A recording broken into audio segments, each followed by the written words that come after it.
Hello everyone and welcome to Games, Comics and Crafts. In this video, I'll be looking at Supergirl issue 2. Okay, so this is issue 2 of the Supergirl series. We have the art germ cover again, and as with Satana, we get the other cover as well, the Sophie Campbell one. Yeah, weird one, this one. Um, the simple fact of is the entire plot premise that I saw about this miniseries was, who is the imposter Supergirl? What is she doing in Midvale? Why is she there? All this kind of stuff. And that's literally revealed straight away in issue 2. Um, so it turns out the lass that she rescued here from Candor is kind of obsessed with Supergirl. Lanla, yeah. Um, and she's a scientific genius. But she, again, this kind of stretches the probability a little bit of kind of, she's got parents that are really bright, and that's fair enough, okay. But then she manages to use the Earth viewing machine that she's built, okay, to figure out that Linda Danvers is Supergirl. It's like, right, so you're not even like observing. How does that work? Okay, plot wise, yeah, fair enough. And kind of like the old fashioned TV shows where you could turn the viewing screen on, you could see any bad guy doing whatever or good guy doing whatever, and there was no cameras around. This is kind of seems to be the same kind of thing as that. Um, Kind of Silver Agey, like I said last time, but okay. And then she also manages to find out about Midval, and also manages to find a teleporter system that she built to get herself out of Candor. It's like, okay, if you can do this, why are you not doing this for everybody in Candor? Maybe they don't want to be on there. And the idea that Brainiac imprisoned people on Candor and they are Kryptonians, and yet they haven't been freed. But this lass just managed to whip up a thing that literally allows her to step outside the bottom of the city. So that's just weird. That's a little bit, you know, takes a lot of believability to kind of, be discarded. Anyway, she gets onto Earth. She gets the boost from the yellow sun radiation, which makes her really muscular, but also some reason gives her really big thighs. Don't know why. Makes no sense whatsoever. And then she talks about, you know, she's even more beautiful now than Supergirl, and she's got this super substance cosmetics that allows her to change her shape and stuff as well. So this is even more puzzling as well. Right, so she's got a device that allows her to mind control Linda Danvers's parents, but the cosmetic that she takes gives her effectively the faux Linda Danvers um, version of herself, but also the Supergirl version of herself, which again looks nothing like her actual version of herself. So she's like not even like a real version like Supergirl. This would be Supergirl. It's like, right, so you're using those. Anyway, she goes around Midvale saving people and doing kind of various stuff. Oh, and she also got a little bunny rabbit called Candy, which I think is quite cool. Um, and she kind of like gets a bit bored with doing that, so she blows over some trees and stuff so she can save people, so she can basically ingratiate herself with the group.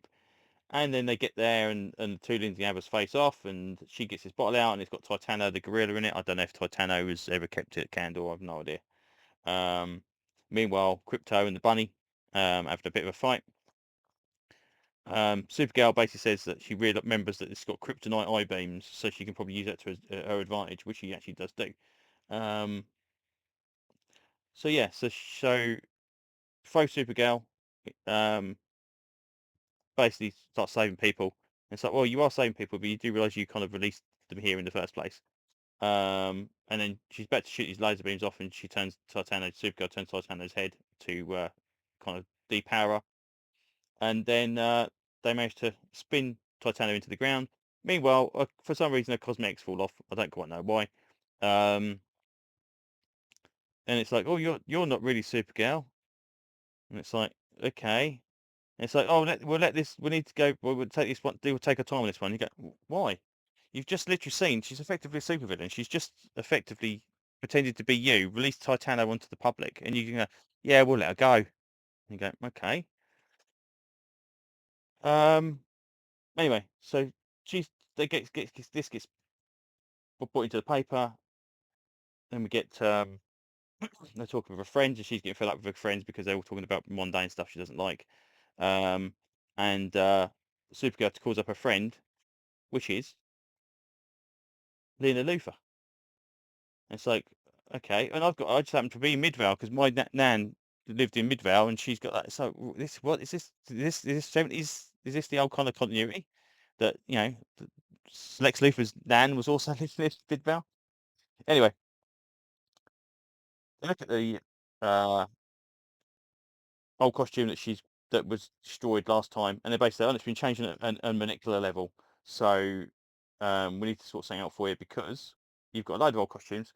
While you're not using that costume, we'll get you an old costume out. Meanwhile, old Lan is basically lamenting that she can't be Supergirl anymore. So she builds this, I assume it's black kryptonite. And then she goes through this thing, and it's like, oh, okay, right, so this is Supergirl tries on all those costumes. And I'm thinking, well, I'm going through this one, going, where the hell did all these costumes come from? I've never seen these costumes. Um, apart from this one, of course, which is the classic Crisis costume, which I actually quite like. I mean, people say they hate it. I like it. I think it's cool. It turns out that there was a competition or at least a, a way for readers to send in costume designs for the Supergirl series in the 70s. And she wore all these costumes, at least kind of maybe like for 1 or 2 issues at a time. So we're going to go massively deep lore diving again. So we're not seeing the Supergirl costumes we've seen that actually kind of DC designed. Even the like New 52 one, whatever. We're seeing these kind of, which again kind of sets it firmly in that 70s kind of mold. Anyway, so she decides to pick out a cute costume if she doesn't find one of these ones. Meanwhile, the bad guy is deciding that she wants a new costume as well, because if she can't be Supergirl, she'll be a bad guy instead, as I said. And it turns out she's going to be this bad guy, which is, I don't know, Lana La. And Supergirl decides to pick this costume, which I believe is the late, just before the headband costume, which I think they call the waitress costume, but I think the boots are different. It's like, okay,